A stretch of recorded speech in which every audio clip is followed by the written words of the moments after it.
Hello everyone, geography के एक नए वीडियो में आपका स्वागत है। आज के इस वीडियो में हम लोग जानेंगे प्लेट टेक्टोनिक्स, जो कि जियोमॉर्फोलॉजी का इम्पोर्टेंट टॉपिक है और पूरे ज्योग्राफी का भी एक इम्पोर्टेंट टॉपिक है, क्योंकि ज्योग्राफी में जितने भी इवेंट्स होते हैं उसका कनेक्शन कहीं ना कहीं से प्लेट्स से ज़रूर होता ही है। और उसी प्लेट्स के साइंस में हम लोग ये जानेंगे कि प्लेट्स में कैसे कोलिजन होता है, क्या क्या पहले थ्योरीज़ दी गई हैं और कैसे करके प्लेट टेक्टोनिक्स का ये वाइडर थ्योरी बना। तो सबसे पहले ये थ्योरी जो है वो 1965 में दी गई है प्लेट टेक्टोनिक्स की, लेकिन इससे पहले कई सारी थ्योरीज़ थी जिनका समेशन है प्लेट टेक्टोनिक्स। तो सबसे पहले हम लोग जानते हैं कि इसके बैकग्राउंड में कौन कौन सी थ्योरीज़ थी। सबसे पहला थ्योरी है टेट्राहेड्रल थ्योरी, जिसको लोथियन ग्रीन ने दिया था। फिर आता है कॉन्टिनेंटल ड्रिफ्ट थ्योरी, जो हम लोग टेलर का और वेगनर दोनों का पढ़ेंगे, पर फोकस वेगनर पे रहेगा। उसके बाद conventional current theory Arthur Holmes का, sea floor spreading theory Harry Hess का। ये सारी थ्योरीज़ को मिला के फिर लास्ट में आ जाएगा प्लेट टेक्टोनिक्स, जो कि केवल एक आदमी नहीं बहुत लोगों ने मिल के दी है।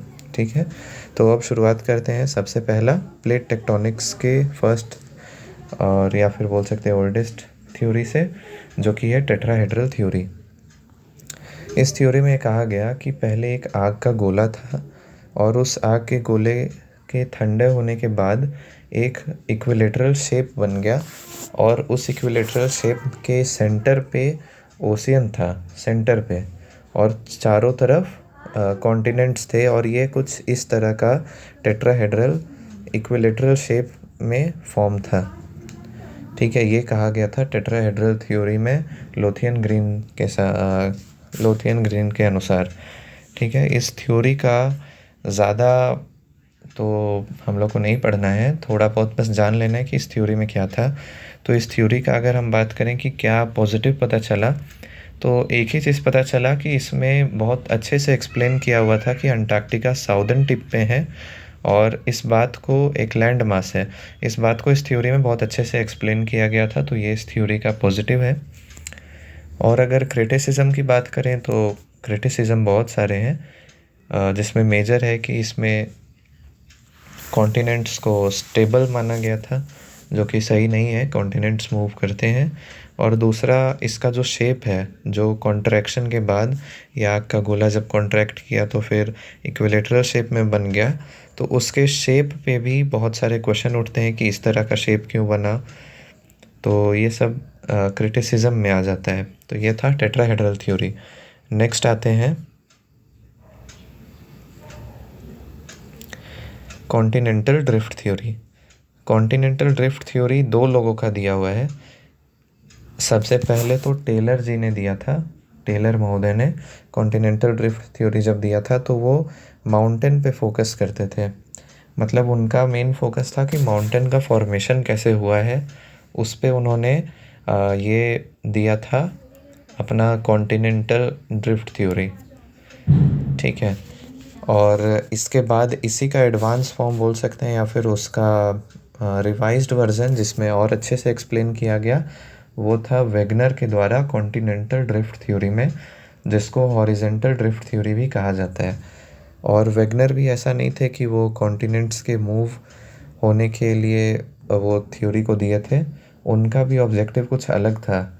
वो एक्चुअली इक्वेटर के पास वाले रीजन में रहते थे और उनका मानना था कि क्लाइमेट जोन्स अलग अलग एरिया में अलग अलग होते हैं, तो वो क्लाइमेटिक जोन्स का पता लगाने के लिए ही अपनी खोज को कर रहे थे। तो पहले के जोग्राफर्स तो होते ही थे ऐसे, वो मतलब एक टॉपिक को खोजते हुए बहुत सारी चीज़ें खोज देते थे। तो उसी के सिलसिले में वो क्लाइमेटिक जोन का पता लगाने के लिए कॉन्टिनेंट्स के मूवमेंट का भी पता लगा लिए थे। उनका मानना था कि कार्बोनीफेरस एज के बाद जो लैंड है पेंजिया, उन्होंने बिग लैंड मास को पेंजिया नाम दिया था, वो ब्रेक हो गया और जो चारों तरफ वाटर था पेंथालासा, उसमें जाके अलग अलग जगह पे रुक गया और अभी प्रेजेंट का मैप फॉर्म हो गया। ये उनका मानना था, एजम्पशन था कि कार्बोनीफेरस एज के समय में पेंजिया ब्रेक हुआ।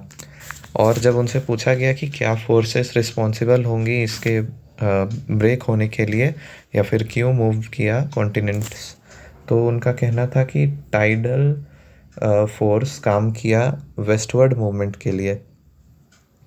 मतलब जो वेस्ट की तरफ मूव कर गए वो टाइडल फोर्स के कारण मूव किए, और जो इक्वेटर की तरफ मूव किए वो ग्रेविटी और बॉयंसी फोर्स के कारण मूव किए। ठीक है, ये कहना था वेगनर का। और उन्होंने इस बात को प्रूव करने के लिए कुछ एविडेंस भी सबके सामने रखे थे, जिसके कारण वेगनर का थ्योरी अभी पढ़ा जा रहा है और रिलेटेबल है। इन्होंने बहुत सारे एविडेंस दिए थे जिसमें इम्पॉर्टेंट है, पहला है कि इन्होंने कहा था कि जिग सॉ फिट। इन्होंने वर्ल्ड का मैप को बोला कि ये जिग सॉ फिट के जैसा सब एक दूसरे में फिट हो जाएगा। ये तो अभी लगता भी है इस तरह का कि अफ्रीका का जो पार्ट है वो आके मिल जाएगा, फिर जो साउथ अमेरिका है वो आके अफ्रीका से सट जाएगा। मतलब जिग्सॉ फिट टाइप का दिखता भी है, और उन्हें उसी को एविडेंस बना के कॉन्टिनेंटल ड्रिफ्ट थ्योरी में वेगनर ने पेश किया था। दूसरा, इन्होंने फॉसिल एविडेंस को लिया था। मतलब जो फॉसिल हमको नॉर्थ अमेरिका में मिल रहा है वही फॉसिल हम लोग को यूरोप में भी मिल रहा है। तो इनका मानना था कि पहले एक ही था, इसीलिए दोनों कॉन्टिनेंट्स में सेम मिल रहा है, सेम रॉक्स भी मिल रहे हैं, सेम रॉक्स का एविडेंस मिला। फिर एक क्रिएचर है, लेनिन नाम है उसका, उसका वेस्टवर्ड मूवमेंट और उसका ओशन में फॉसिल पाया जाना भी ये बताता है कि ये जो जीव है लेनिन, ये पहले ये जब लैंड मास हुआ करता होगा तब वेस्टवर्ड मूव करता होगा, और इस जीव में उतना म्यूटेशन हो नहीं पाया जिसके कारण ये पानी में ही चलते गया और मरते गया, जिसके कारण पानी में इसका फॉसिल्स मिलता है अभी। तो ये लेनिन भी प्रूफ है कि पहले कॉन्टिनेंट्स एक जगह थे और अब ब्रेक हो गए। उसके बाद एक तरीके का फर्न है, प्लांट बोल सकते हैं हम लोग, ग्लॉसीपरेटस फर्न, जो बहुत सारे जगह पे हम लोग को मिला है, अलग अलग कॉन्टिनेंट्स में मिला है। तो ये सब कुछ एविडेंस दिया था वेगनर ने कि कॉन्टिनेंट्स पहले एक थे, पेंजिया थे, और बाद में वो टूट गया और फिर जाके इस तरह का फॉर्मेशन हुआ। ठीक है, इसका जो क्रिटिसिज्म है वो इसके फोर्स के कारण हुआ था, और कुछ कुछ एविडेंस पे भी इनका क्रिटिसिज्म हुआ था कि जिग्सॉ फिट में सारे कॉन्टिनेंट्स एक दूसरे से अच्छे से फिट नहीं हो पा रहे हैं। ये सारी चीज़ें इसके क्रिटिसिज्म में थी, लेकिन ये जो थ्योरी था इनका, ये बहुत इम्पोर्टेंट थ्योरी था क्योंकि इन्होंने पूरे बात को एक तरीके से प्लेट टेक्टोनिक्स का शुरुआत ही कर दिया था। इस थ्योरी के बाद से प्लेट टेक्टोनिक्स काफ़ी चर्चे में हो गई और फिर काफ़ी ज़्यादा इसमें रिसर्च होने लग गया। इसके बाद आते हैं आर्थर होम्स। इन्होंने कन्वेक्शनल करंट थ्योरी दिया। मतलब जो इसका क्रिटिसिज्म था वेगनर का कि कॉन्टिनेंट्स मूव कैसे करते हैं, उसी क्रिटिसिज्म को पूरा करने के लिए, उसको सुधारने के लिए आर्थर होम्स ने अपना कन्वेंशनल करंट थ्योरी दिया। और इसमें उन्होंने बताया कि अर्थ के अंदर बहुत सारे रेडियो एक्टिव मटेरियल्स हैं और उसके डिके होने के कारण मैग्मा ऊपर आता है और प्लेट्स इस तरह से मूव करती हैं। ये डाइवर्जेंट हो गया और इधर से ये डाइवर्जेंट और ये कन्वर्जेंट हो गया। डाइवर्स मतलब होता है दूर जाना और कन्वर्ज मतलब होता है पास आना। तो जहाँ पे प्लेट दूर जाती है वहाँ पे न्यू प्लेट्स का फॉर्मेशन होता है मिड ओशियनिक रिज में, और जहाँ पे प्लेट पास आती हैं वहाँ पे भारी प्लेट नीचे चल जाती हैं।